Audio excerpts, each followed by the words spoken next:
오늘은 야고보서 11번째 시간입니다. 야고보서의 내용들이 믿음이 무엇인가, 또한 믿음과 행함의 관계가 무엇이며 믿음과 행함의 관계가 온전해질 때에 우리에게 지혜가 주어진다는 말씀들을 보았습니다. 오늘 성경 본문 야고보서 4장 11절부터 17절까지 본문에서 살펴보면은 가장 많이 나오는 단어가 판단, judge라는 단어가 많이 나옵니다. 그 다음에는 비방이라는 단어가 나옵니다. 오늘은 본문 말씀을 통해서 우리는 서로에 대하여 비방과 판단을 하지 않아야 한다는 것과, 또한 오늘 선을 행하여야 하는데도 내일로 미루지 말라는 내용이 나옵니다. 왜 야고보는 믿음과 행함과 지혜의 말씀을 하고 난 후에 하나님의 백성들에게 서로 비방하거나 판단하지 말라고 이야기할까요? 왜 야고보는 그리스도인들에게 오늘 선을 행하여야 하는 일이 있음에도 불구하고 내일로 연기하는 그러한 행위를 금하고 있으며 심지어 죄라고 판단하고 있을까요? 한국인들에게 많이 알려져 있는 거스 히딩크 감독이 있습니다. 한국의 국가대표팀을 지휘했고 월드컵에서 4강에 진출하게 한 감독입니다. 그가 기자회견을 하면서 한 가지 말을 했습니다. 한국에 와서 축구를 가르치면서 정말 놀란 것이 있습니다. 내가 국가대표팀에게 전술을 가르쳐 주었을 때에 단 한 명도 Why? 라고 질문한 사람이 없었다는 것입니다. 유럽에서는 감독이 이야기를 하면 선수들이 그게 무슨 말이죠? 왜 해야 합니까? 왜 그래야 합니까? 끊임없이 Why? 라는 질문들을 하는데 한국 대표팀은 감독이 가르치면 그냥 그대로 따른다는 것입니다. Why가 없으면 발전이 없습니다. 오늘 본문 말씀에서도 서로 비방하지 말고 판단하지 말고 오늘 행해야 할 선을 내일로 미루지 말라라고 얘기했을 때 우리는 먼저 Why? 왜 그래야만 합니까? 그것은 세상 사람들도 하는 말이 아닙니까? 그런데 왜 믿음에 대해서, 행함에 대해서 얘기하고 난 후에 갑자기 비방과 판단을 하지 말라고 얘기합니까? 라는 것을 우리는 질문해 볼 수 있어야 한다는 것입니다. 오늘은 성경을 관통하는, 구약과 신약 전체를 관통하는 한 가지 중요한 주제를 이해하고 나서야 오늘 본문을 이해할 수 있게 될 것입니다. 구약 성경의 첫 번째 5권의 성경을 우리는 모세가 기록한 하나님의 말씀으로 모세오경, 펜타투크라고 말합니다. 모세오경이 기록된 순서에 대해서는 학자들마다 의견이 조금씩 다릅니다. 그러나 모세를 통하여서 5권의 성경을 주어진 이유가 무엇일까를 간략하게 생각을 해보면 하나님께서 하나님의 백성들에게, 또한 오늘날 교인들에게, 교회에게 주시는 의도를 우리가 조금은 파악할 수 있을 것입니다. 하나님께서 아브라함의 자손들을 어떻게 형성하셨고 그들이 어떤 소명, 콜링을 가지고 있으며 어떤 사역, 미니스트리를 하면서 어떻게 살아가야 하는가에 대하여 가르칠 필요가 있었습니다. 430년 동안 애굽에서 노예 생활하던 그들은 종교와 자기 정체성에 대하여 많이 잃어버렸습니다. 그들에게 그들이 누구인가를 가르쳐야 할 필요가 있었다는 것입니다. 하나님께서 이스라엘 백성들을 애굽에서 구원하셨는데 그들과 하나님과의 관계는 무엇일까? 그들과 이웃과의 관계는 무엇일까에 대하여 설명하여 주고 책임감을 가지고 살라는 의도입니다. 자, 한번 도표를 보시면은 모세오경을 이렇게 한 문장으로 주제를 생각해 볼 수가 있습니다.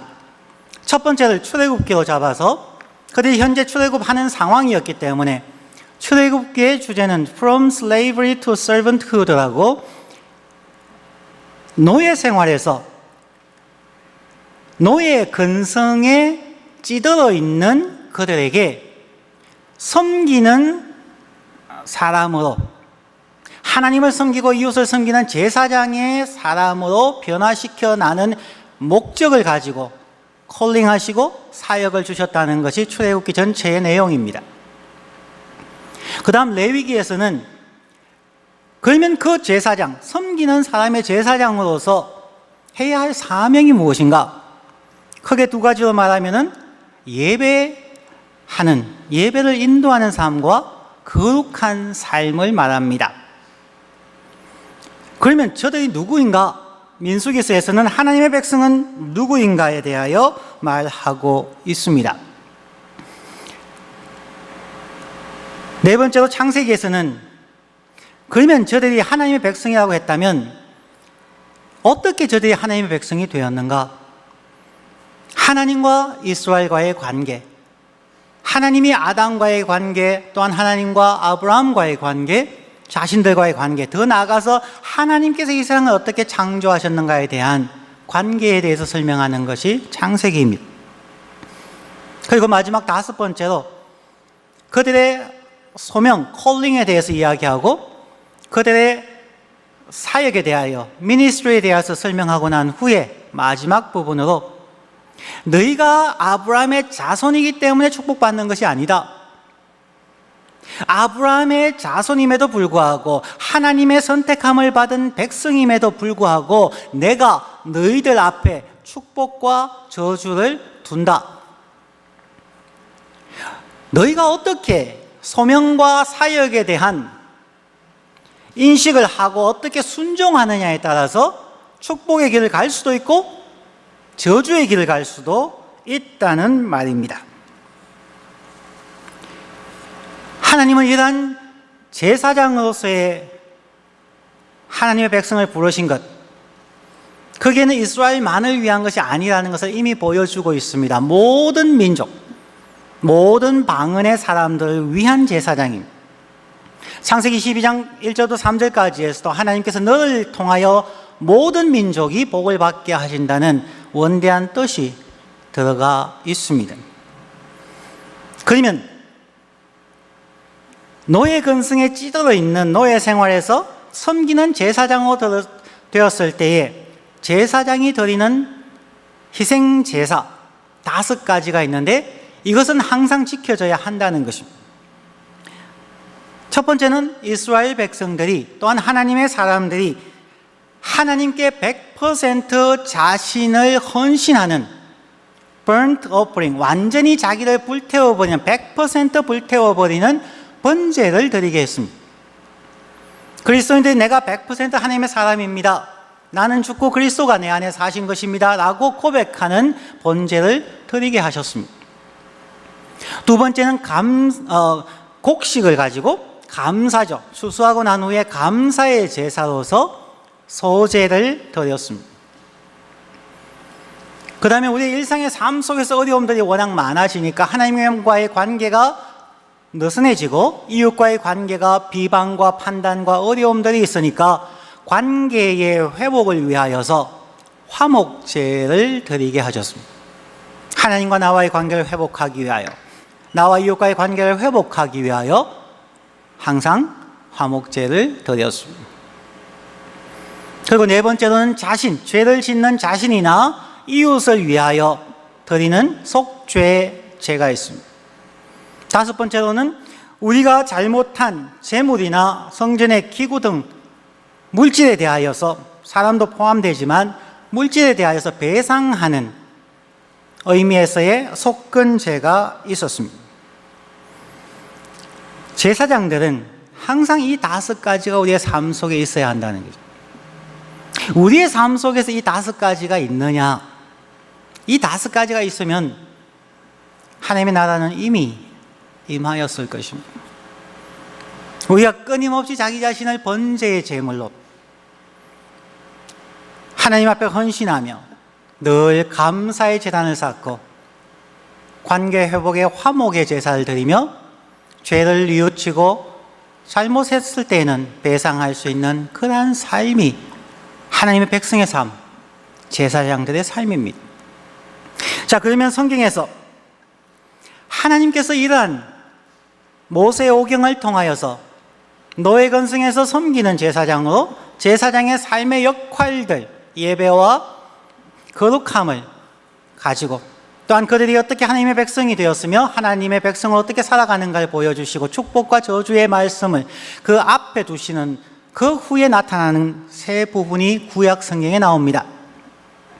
그들이 어떻게 실패했는가, 그들이 어떻게 실패해서 고통받고 심판을 당했는가를 보여주는 것이 구약의 역사서입니다. 역사서의 수많은 부분들을 보면은 정말 제가 보기에도 창피할 정도로 범죄하고 우상을 섬기고 하나님께 매맞고 이방인들에게 고통당하고 그들이 자기의 소견, 자기가 옳은 대로 행동하다가 하나님의 심판을 받는 경우들이 자세하게 기록되어져 있는 것이 역사서들입니다. 그 다음에 그들이 하나님 앞에서 예배하는 자로 하나님을 찬양하고 경배하는 부분들, 하나님의 지혜를 추구하는 부분들이 시가서와 지혜서입니다. 반면에 그들이 하나님 앞에 회개하며 돌아와서 하나님께서 주신 소명 콜링과 제사장으로서의 사역, 미니스트리를 회복하도록 부르시는 회개를 촉구하는 부분이 선지서입니다. 그러면 구약 성경은 그렇게 전체를 한 그림으로 넣으실 수가 있게 될 것입니다. 뒤에 나오는 실패의 기록들, 역사서와 찬양의 기록들, 시가서, 지혜서, 그 다음에 회개를 촉구하는 예언서는 모두가 모세 오경을 바탕으로 되어져 있는 것이죠. 이러한 말씀은 구약이 어렵습니다, 구약의 하나님이 너무 무섭습니다 라고 하는 그러한 디테일한 것을 빼고 큰 그림을 보고 나면은 하나님께서 구약 백성들에게 원했던 것과 오늘날 우리 그리스도인들, 교회들에게 원하는 것이 동일하다는 것을 우리는 알 수가 있게 됩니다. 우리가 하나님의 은혜로 예수님을 믿는 것, 그리고 교회에 소속된 것은 천국에 가기만을 위함이 아니라는 것을 알 수가 있습니다. 출애굽에서 이스라엘 백성들이 단순하게 애굽에서부터, 이집트에서부터 약속의 땅 가나안 땅으로 옮기는 것이 궁극적인 목적이 아니었다는 것입니다. From slavery to servanthood라고, 우리의 죄성, 노예 근성에서부터 섬기는 자로 변화시켜 가는, 그것이 출애굽의 목적입니다. 오늘날 우리가 교회를 다니면서 예수님을 믿게 되는 것도 죽어서 천국 가기 위해서 예수 천당이라고 얘기하면은 우리의 삶에는 앞으로도 수많은 구약의 역사서들이 나타날 거라는 겁니다. 역사서를 통해서 실패하고 넘어지고 깨어지고 하나님의 징계를 받고 힘든 오늘날 교회의 삶, 우리 그리스도인들의 삶들은 바로 우리의 소명이 무엇인지를 놓쳐버렸기 때문이라는 것입니다. 그리고 수많은 사람들이 선지서와 같이 회개를 촉구하고 있습니다. 그러나 오늘날은 누가 누구에게 회개를 촉구해야 할지를 모를 만큼 혼란스러워졌습니다. 왜냐하면 목회자들의 범죄가 많아졌기 때문입니다.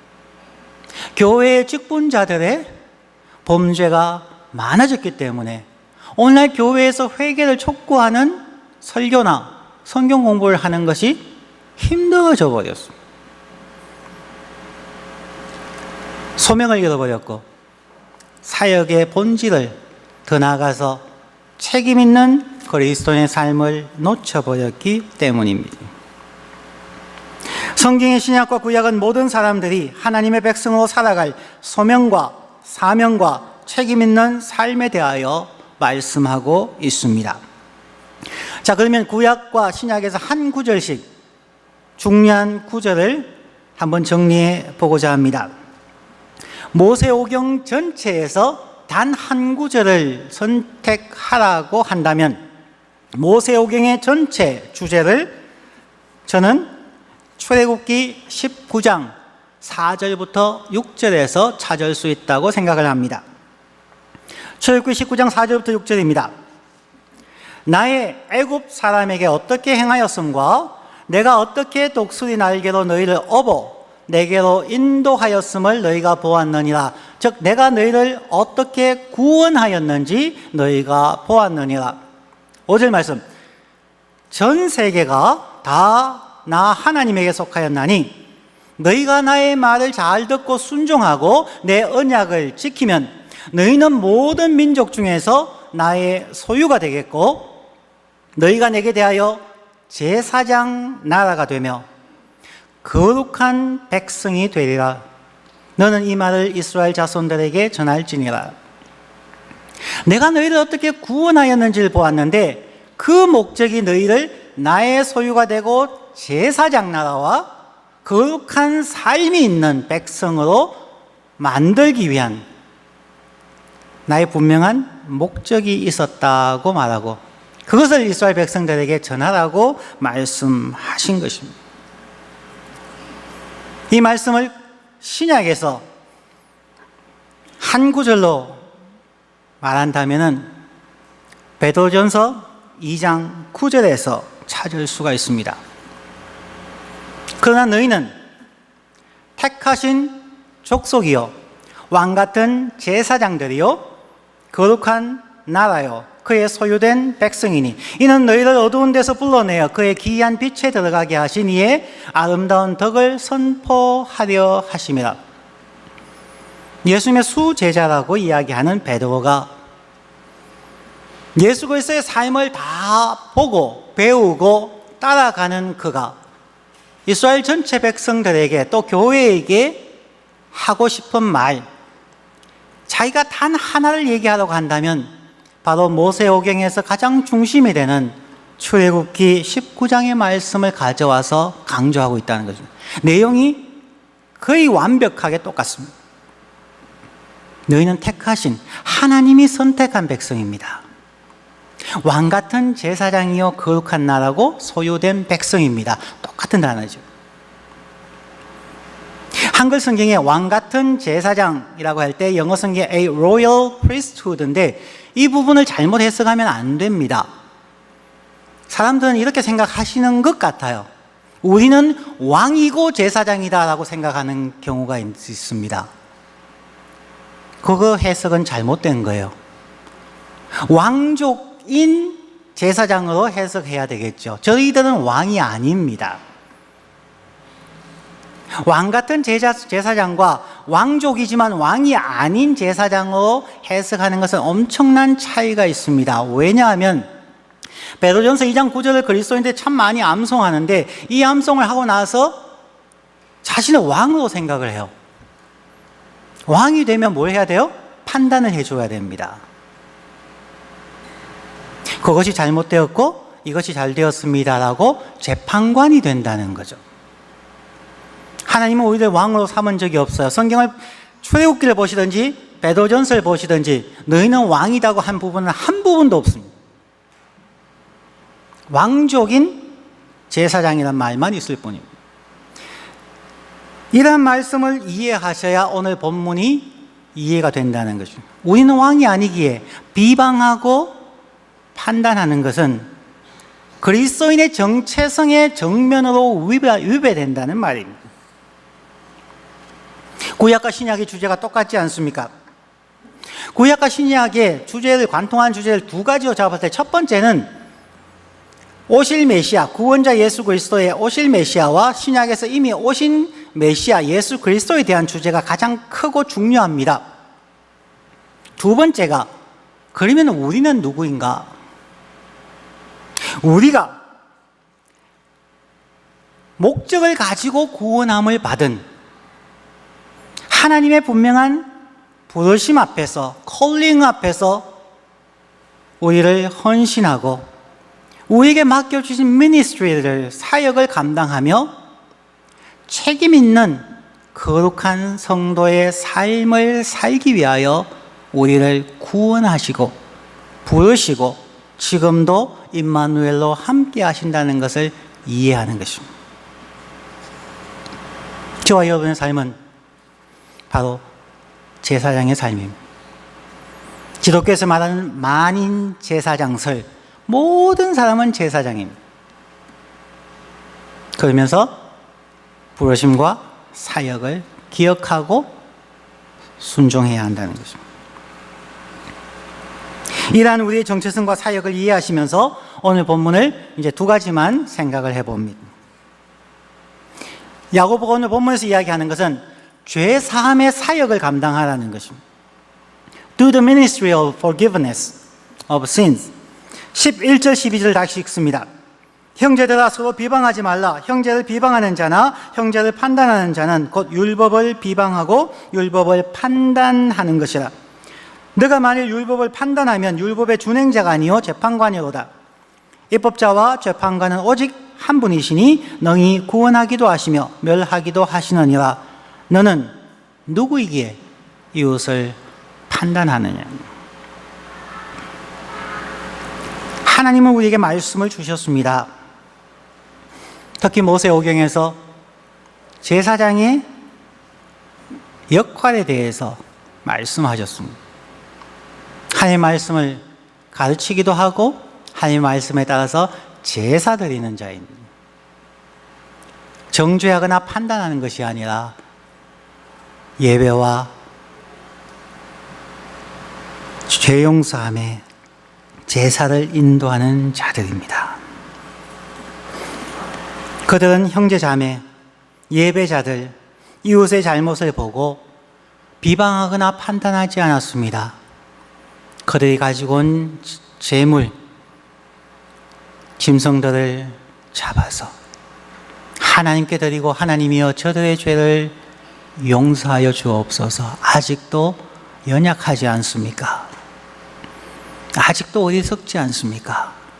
아직도 믿음이 연약하지 않습니까? 하나님 저들의 죄를 용서하여 주옵소서.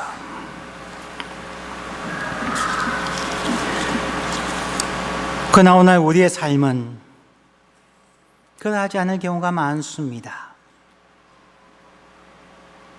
제사장은 주위에서 오해하거나 미워하거나 험담을 하거나 해를 입히는 자들을 볼 때에 비방하고 판단하는 삶이 아니라는 것을 알매도 불구하고 그들을 위하여 하나님 앞에 나아가 중보기도해야 하는 사람임을 알매도 불구하고 우리는 너무나 쉽게 판단합니다.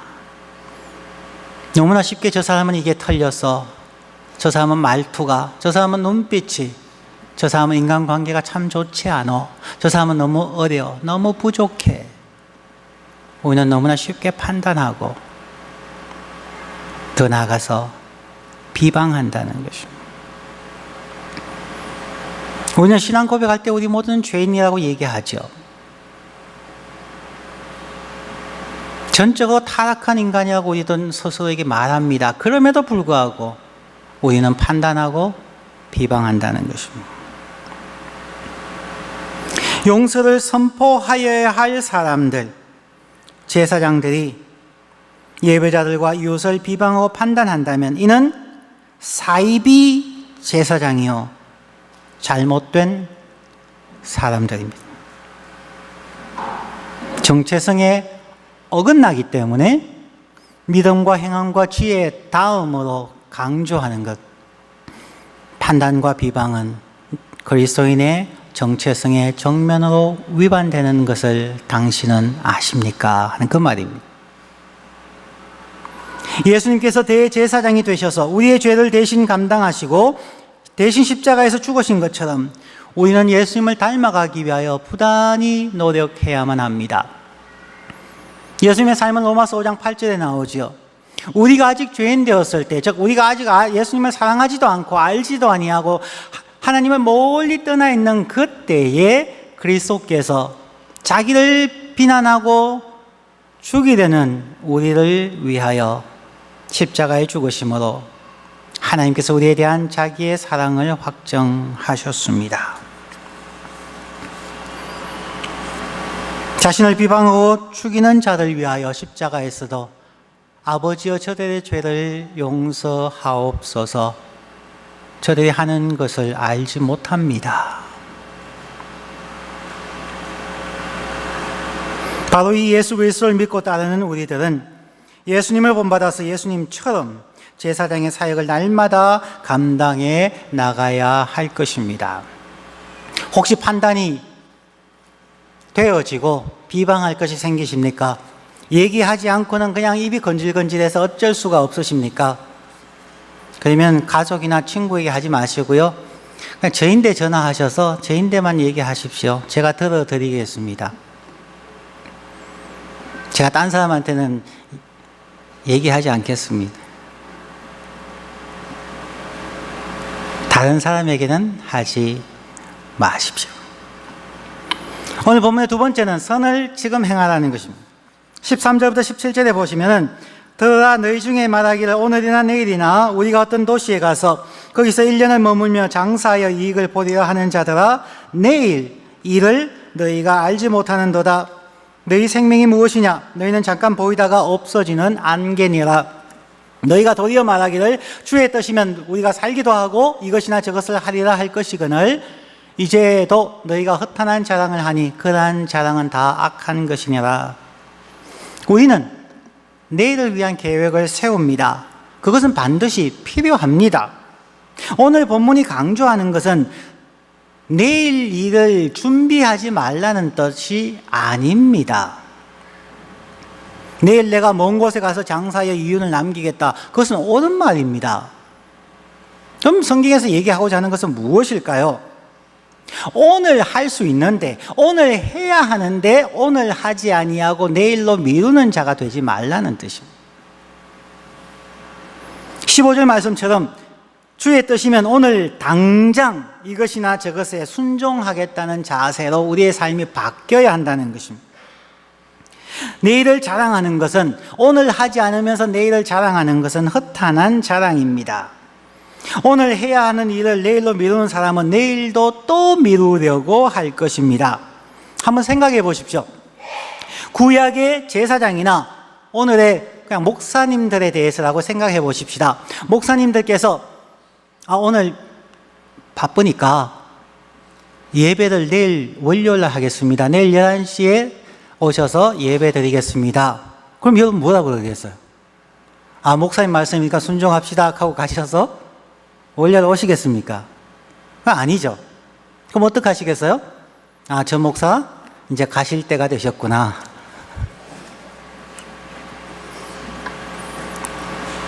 세상 사람들이 그리스도인에 대해서 그렇게 생각할 거라는 겁니다.